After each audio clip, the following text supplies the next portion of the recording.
आदेश और अनीता, ये एक आज की जनरेशन वाला कपल है। वैसे तो ये आदेश मेरे एक सीनियर दोस्त का बेटा है। वैसे उम्र उसकी भी ज़्यादा, मेरे ख्याल से 38-39 का वो होगा। शादी के 10 साल पूरे किए हैं। एक छोटा सा बेटा है 5 साल का। अनीता वो भी वर्किंग वूमन है, अच्छी खासी पढ़ी लिखी है, कंप्यूटर इंजीनियर है। और आदेश भी आईटी इंजीनियर। आदेश का जो गांव है वो है कोंकण में, और अनीता जो है वो बड़ौदा से आई हुई, पूना में सेटल्ड है, फ्लैट भी लिया है। आजकल जब दोनों सर्विस करते हैं तो किराया देने के बजाय चलो क्यों ना हाउसिंग लोन का इंस्टॉलमेंट हम लोग भर सकते हैं, तो खुद का फ्लैट चलो परचेस करते हैं। दोनों को वर्किंग प्लेस को कन्वीनियंट हो ऐसी जगह पे उनका एक फ्लैट। अनीता जो कि मैंने बताया बड़ौदा से है, और Adesh from Konkan. Both are now settled at Pune. इनकी ये छोटी सी कहानी आज मैं आपके दिल तक पहुंचाना चाहता हूं, क्योंकि ये कहानी तो उनकी है, लेकिन घर घर की कहानी लगती है मुझे। कितने सारे घरों में आपको ऐसे आदेश मिलेंगे और ऐसी अनीता मिलेगी। आदेश और अनीता का लव कम अरेंज्ड मैरिज, और माता पिता बड़ौदा में, उन्होंने कहा कि हमारे सारे रिश्तेदार इधर ही है, बड़ौदा के आसपास, अहमदाबाद तक। तो हम लोग शादी इधर करके देंगे, आपके 40-50 लोग आ जाइए। जो कुछ भी तय करना था वो तय कर दिया आदेश के माता पिता ने।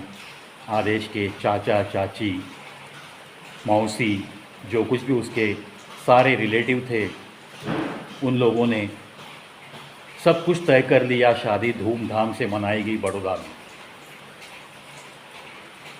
10-12 साल पहले की ये बात, शादी वाली बात। जैसे ये सारे लोग बड़ौदा पहुँचे, जहाँ भी रहने का बंदोबस्त था इन 50 लोगों का, वहाँ थोड़ी बहुत खामियाँ। और आदेश के पिताजी वैसे बड़े ही शांत और मृदु स्वभाव के थे।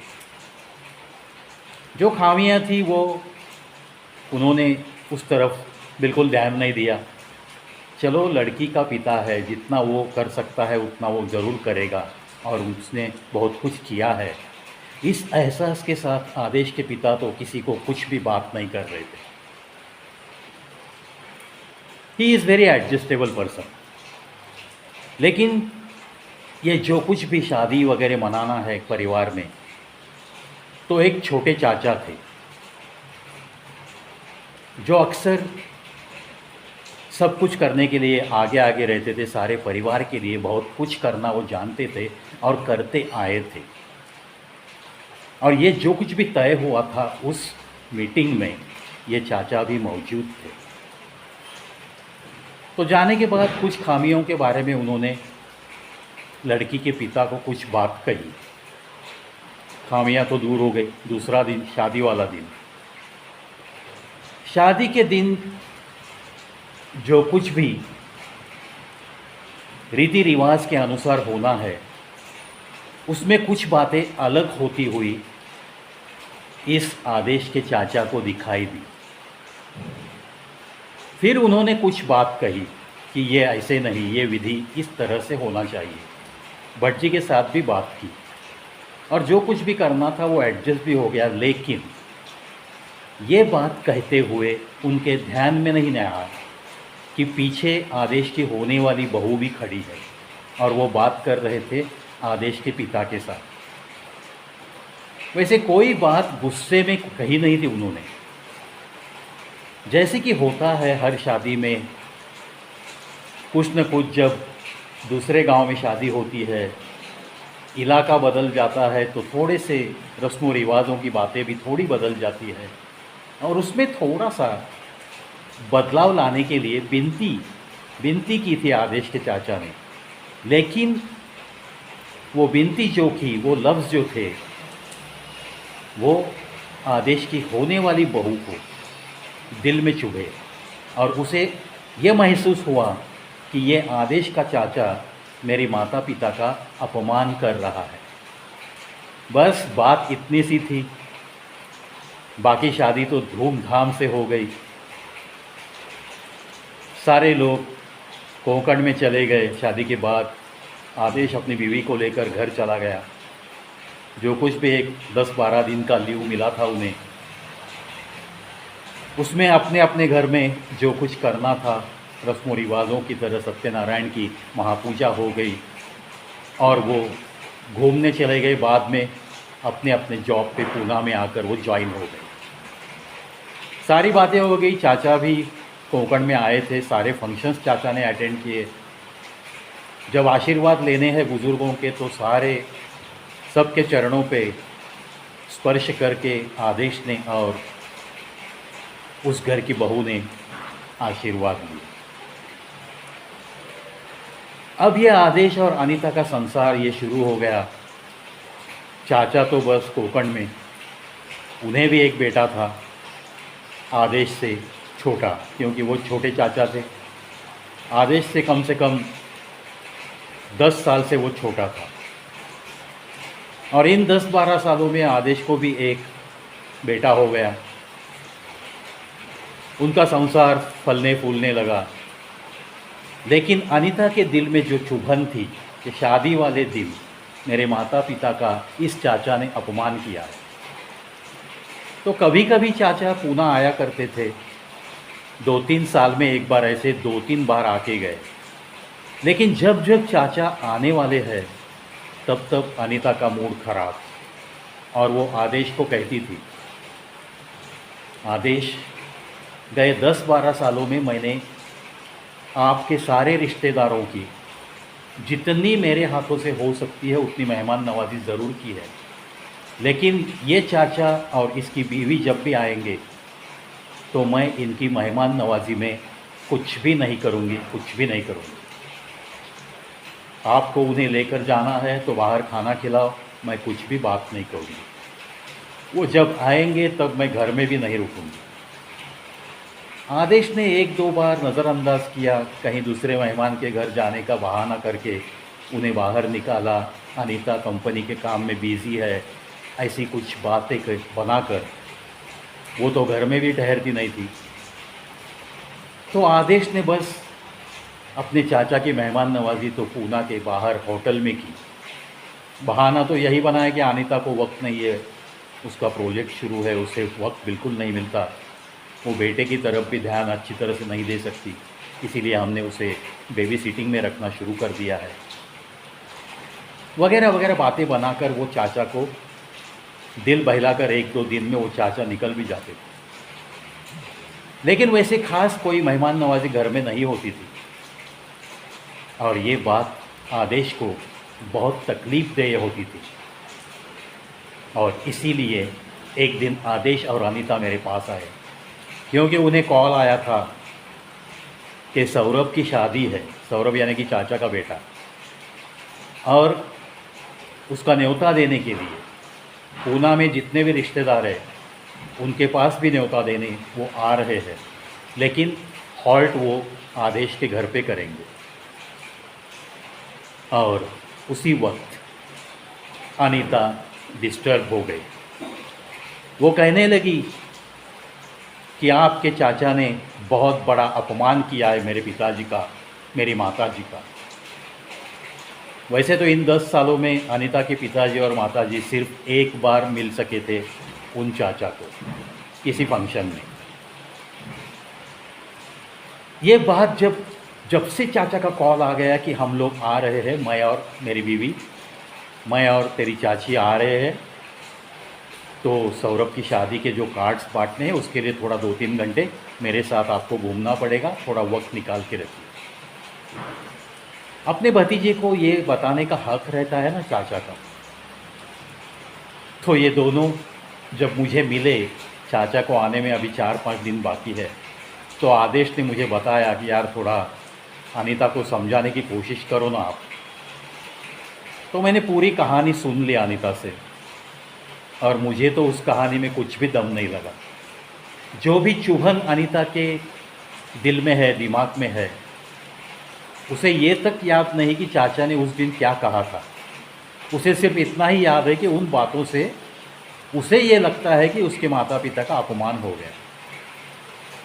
तो मैंने उसे समझाया, अरे अनीता जी, आप बड़ौदा की है, आदेश कोंकण का है, आदेश के चाचा की ज़िंदगी बीत गई है कोंकण में। जो कुछ भी थोड़ी बहुत वो खेतीबाड़ी है वो करते हैं। उनका कल्चर अलग है, आपका कल्चर थोड़ा अलग है। आप क्वालिफाइड हो, आपकी फैमिली अलग है। जो भी कोंकण में शादी में जो भी रस्मों रिवाज रहते हैं, उस हिसाब से चाचा ने कुछ बताया होगा। क्या आपके पिताजी ने कभी ये चुभन उन्हें भी महसूस होती है? ऐसा 10 सालों में, 11 सालों में आपको कहा है? तो अनीता बोली, नहीं, इस सब्जेक्ट पे मैंने पिता से कुछ बात भी नहीं की। बाबा वैसे मुझे कुछ नहीं कहा उन्होंने।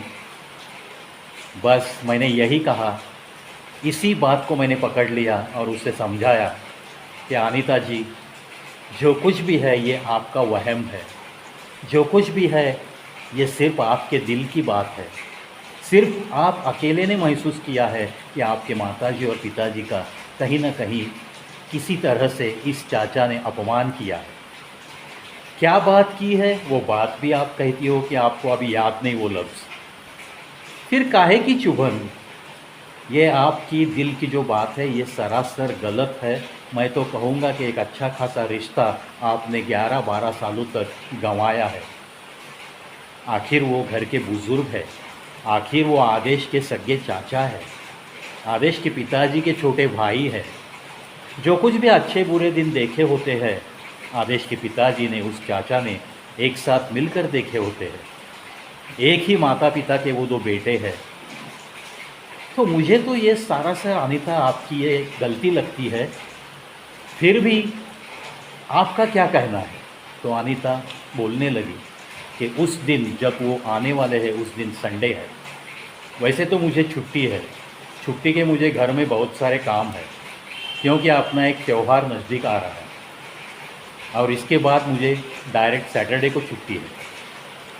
तो मैं घर में नहीं रुकूंगी, जो करना है वो आदेश करेगा, उनके साथ जाएगा, उन्हें खाना पीना बाहर खिलाएगा। मंडे के दिन भी मैं ऑफिस चली जाऊंगी, उसे अगर लगता है तो वो लीव लेगा, मैं लीव नहीं लूँगी। वैसे तो मैं ले सकती हूँ, लेकिन इस चाचा के लिए और इस चाची के लिए मुझे कुछ भी हमदर्दी नहीं, कुछ भी प्यार नहीं, मैं कुछ भी नहीं करूँगी इनके लिए। बातों का बतंगड़ बनाना जिसे कहते हैं ना, यही बातें वो अनीता दोहरा रही थी, और मैं बार बार उसे समझाने की कोशिश कर रहा था कि कुछ भी नहीं हुआ है, ये सारी आपके दिल की चुभन, ये सिर्फ आपका मत है और आपकी बातें हैं दिल की। मैं इतना ही कहूँगा, देखो आप चाचा के सामने इन बातों का जिक्र करो, क्योंकि कभी ना कभी क्लैरिफिकेशन तो कुछ चीज़ों का होना बहुत ज़रूरी होता है। नहीं तो फिर जो भी एक दिल में ठान लेता है इंसान, वही वो मरते दम तक खींचता हुआ चला जाता है, और न जाने कितने सारे रिश्तों से वो मुंह फेर लेता है, कितनी सारी खुशियों से वो वंचित रहता है। ऐसे तो हरगिज़ होना नहीं चाहिए। मुझे तो अब ऐसे लगा कि चलो एक रिश्ता बचाने का ये काम अपने पास आया है। आदेश चलकर अनीता को लेकर अपने घर पे आया है, बड़े विश्वास के साथ आया है कि इस प्रॉब्लम का सॉल्यूशन मैं कुछ बताऊंगा। तो मैंने बता दिया, अनीता संडे के दिन आप कहीं नहीं जाओगी, आपको ज़्यादा कुछ करना नहीं है, वो जब आएंगे तब आपको आदेश बीच में उसने मुझे कट कर दिया, नहीं प्रवीण जी ब्रेकफास्ट तो मैं ऑनलाइन मंगाऊंगा, इसे कुछ भी नहीं करना है, और चाचा को कैसी चाय पसंद है वो मुझे पता है, और मेरे चाचा और मेरी चाची मेरे नए फ्लैट में जब वास्तु शांति को आए थे उसके बाद पहली बार आ रहे हैं, तो ये मेरा फ़र्ज़ बनता है एक भतीजा के नाते कि मैं मेरे हाथों से उन्हें चाय बनाकर पिलाऊंगा। बात तो ख़त्म है, इसे सिर्फ घर में रहना है, निकल नहीं जाना है घर से बच्चे को लेकर। तो मैंने उसे समझाया, अनीता ऐसे वैसे ना ना करते हुए राज़ी हो गई, और मैंने आदेश को कुछ टिप्स देना शुरू कर दिया। आदेश, सब्जेक्ट आप निकालोगे, आप चाचा को सीधा ये बात कह दोगे कि अनीता आपके ऊपर नाराज़ है, शादी में आपने कुछ कह दिया था, उसके माता पिता का इंसल्ट किया था, और उस सब्जेक्ट के बाद चाचा क्या बोलते हैं वो देख लो। इस प्रॉब्लम का सॉल्यूशन उसी दिन ये प्रॉब्लम ख़त्म हो जाएगी, ये मेरा वादा रहा। इतनी ऐसी बातें सुनने के बाद आदेश और अनीता बिल्कुल हंसते मुस्कुराते हुए चले गए, और मुझे वादा किया अनीता ने, हाँ प्रवीण जी मैं घर में रुकूंगी, जितना हो सके मैं उतना उनके लिए कुछ ना कुछ खाना भी बनाऊंगी। इतना अच्छा बदलाव 15-20 मिनट की चर्चा के बाद मुझे बड़ी अच्छी बात लगी अनीता में। वैसे कहा जाए तो हर रिश्तेदार उसको नवाजता था, क्योंकि करियर भी करती है और रिश्ते नाते भी संभालती है। सिर्फ एक चाचा का ये रिश्ता छोड़ दिया तो हर कोई उसे नवाजता था। ये चाचा भी उसे बहुत नवाजता था गांव की तरह, लेकिन ये चाचा उसे नवाजते हैं इस पे इसको विश्वास नहीं था। तो वो एक यहाँ से तो चले गए, सब कुछ डिसाइड हो गया, जैसे मैंने बताया वैसे ही सब कुछ संडे को होगा और ये प्रॉब्लम ख़त्म होगा। इसी आशा के साथ मैं मंडे को आदेश के टेलीफोन की, मोबाइल फ़ोन की बस इंतज़ार में ही बैठा था, और मंडे के दिन शाम को 7 बजने के बाद आदेश का कॉल आया और उसने बताया, प्रवीण जी बिल्कुल सही दवा आपने बताई थी, बिल्कुल वैसे ही मैंने किया। ब्रेकफास्ट जब शुरू था हॉल में, तब हम सब चाचा चाची और मैं और मेरा बेटा ब्रेकफास्ट करते बैठे थे, और वो किचन के यहाँ खड़ी होकर सब सुन रही है। मुझे पता है, मुझे ये महसूस हुआ कि वो सब कुछ सुन रहे, तो मैंने सब्जेक्ट निकाला और चाचा को याद दिलाई।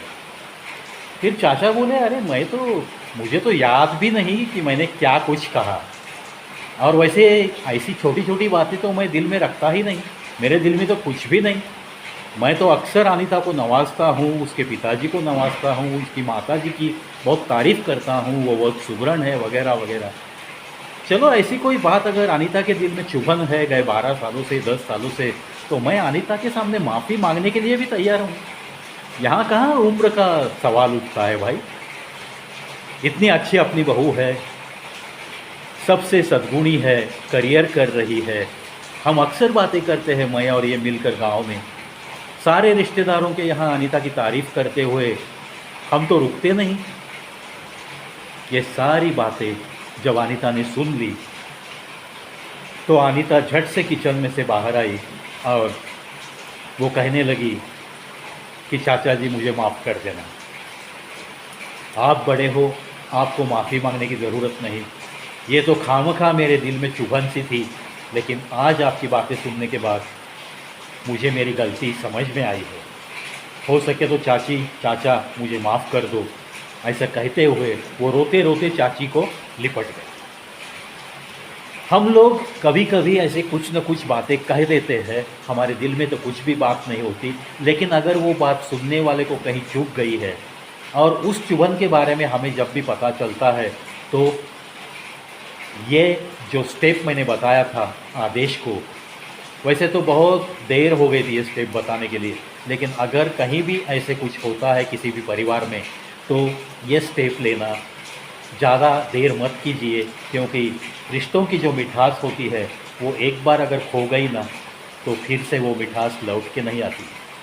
और रिश्ते नाते तो हमें टिकाने में खुशियाँ मनाते हुए सारे रिश्तों नातों के साथ जो एक संतोष मिलता है, उस संतोष से हम बहुत परे जाते हैं अगर ऐसा नहीं किया तो। इसीलिए जब भी बात करते हैं, अगर उसमें से कुछ ज़्यादा गहरा अर्थ ध्वनित नहीं होता है तो ऐसी बातें दिल पे लेने की ज़रूरत नहीं है।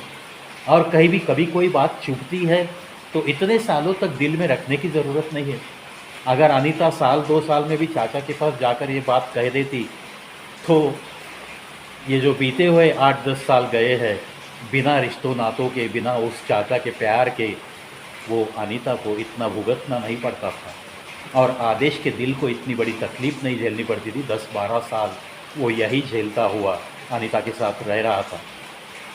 चलो, ये सारी बातें सोमवार के आदेश के मोबाइल के बाद मुझे पता चली तो मैंने उन्हें इनविटेशन दे दिया, चलो आ जाओ यार आदेश, अनीता, फिर एक बार मुझे मिलने आ जाओ, मेरे हाथ की चाय पीने आ जाओ।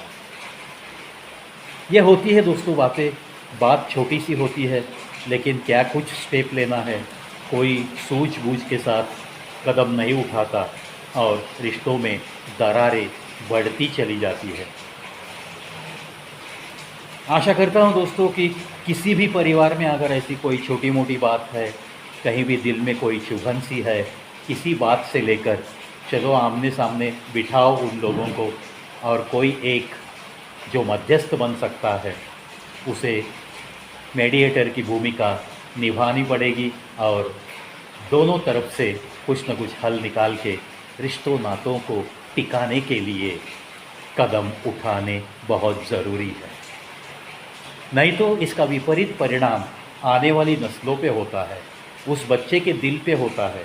वो भी तो दिल ही दिल में 5-6 साल का बेटा, जिस इंसान को अपनी माँ अच्छा नहीं कहती, उसके बारे में उसके दिल में भी कुछ भी प्यार नहीं था, लेकिन जब माँ ने रोते हुए चाची को लिपटना और ये सब दृश्य देखने के बाद वो बच्चा भी रोने लगा, आदेश का बेटा भी रोकर अपनी माँ को लिपटने लगा और उसके बाद के 10 मिनट में उसे अपनी इस ग्रैंड माँ और ग्रैंड पा के बारे में अपने आप एक प्यार महसूस होने लगा। वो उनके साथ 24 घंटे उस बेटे ने बड़ी अच्छी तरह से निभाए। जैसे कि आदेश के पिता के साथ वो खेलता कूदता था, वैसे ही उसने चाचा को और चाची को भी प्यार देकर बस उनकी भी आंखों में पानी लाया। ये होती है परिवार की बातें, ये होता है परिवार का प्यार, ये होता है चाचा चाची का दुलार। और इससे अगर हम अपने पति को वंचित रखते हैं तो हर लड़की को, हर बहू को इस कहानी से कुछ न कुछ लेना पड़ेगा। और मुझे आशा है कि ऐसे वीडियो देखने के बाद परिवार में कुछ न कुछ सुधार ज़रूर होता है।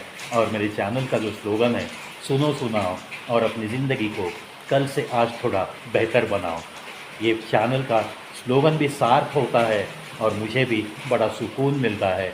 ऐसे जब भी किसी प्रॉब्लम का सोल्यूशन मैं जब बता सकता हूँ और वो इम्प्लीमेंट होने के बाद उस परिवार में खुशियाँ ही खुशियाँ आ जाती है, तब जाके मुझे बड़ा सुकून मिलता है। Please try to share such type of videos amongst your all relatives and friends. Don't forget, देखते रहिए, सुनते रहिए कवि प्रवीज शो यूट्यूब चैनल। 8600 की तरफ ये दौड़ जारी है। आपका प्यार यूँ ही मिलता रहेगा, इसी आशा के साथ इस वीडियो से तो चलता हूँ, लेकिन बहुत जल्द आपको मिलने आऊँगा और एक वीडियो लेकर। तब तक मस्त रहिए, हंसते रहिए, मुस्कुराते रहिए और किसी को थोड़ी सी मुस्कान देने की कोशिश में भी अक्सर जुटे रहिए।